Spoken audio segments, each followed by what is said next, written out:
Welcome to Lesson 10, the start of mechanics, the physics of force and motion. Here's the plan for today.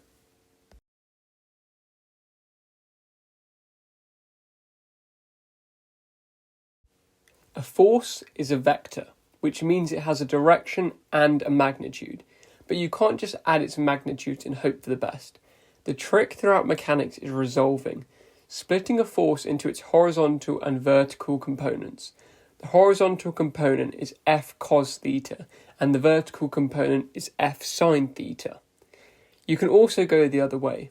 If you know the two components, you can get the overall magnitude of the force by Pythagoras, the square root of fx squared plus fy squared.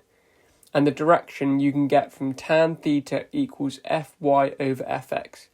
Resolving and recombining, that's the entire vector toolkit.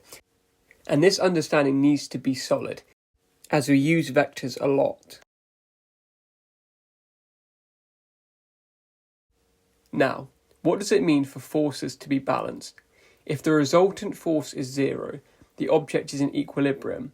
And be careful here, because equilibrium doesn't always mean stationary. It means either at rest or moving at a constant velocity. Both count.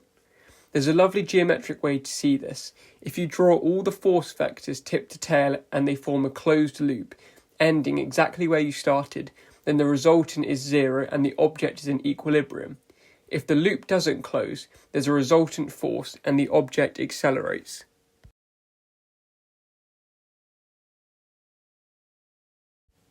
Forces don't just push things, they can also turn things.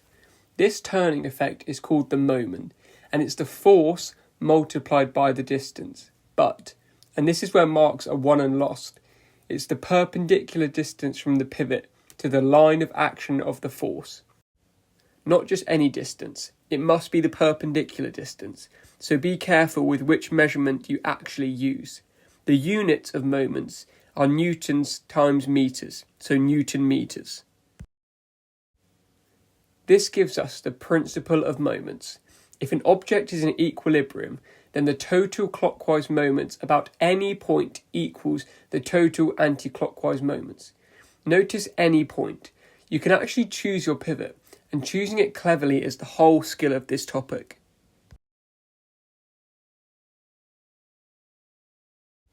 Here's the classic exam question.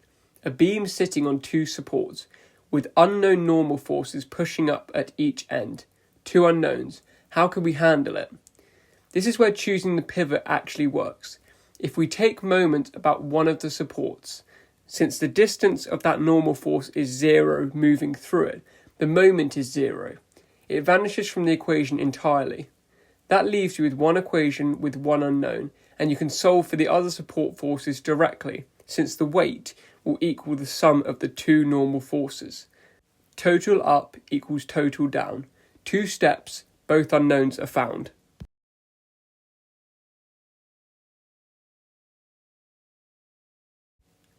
Stability follows straight from moments. Draw the weight acting downwards through the centre of mass. If that line of action falls inside the base of the object, it settles back down when a force is applied to it. But if you tilt it far enough that the line falls outside of the base, the weight now creates a moment that carries it over with the force, and it topples. We can see in the diagram that before toppling, there is a clockwise and an anti-clockwise moment, which cancel each other out and the body remains stable. Past the limit, both moments are clockwise, and the object topples. This tells us exactly what makes something stable, a low centre of mass and a wide base. That's why a racing car is low and wide, and why a tall, narrow bookcase is a menace. That's the end of the video. Next time, we'll get things moving with Suvat equations, motion graphs and projectiles. Thanks for watching. Check out my tutoring page below.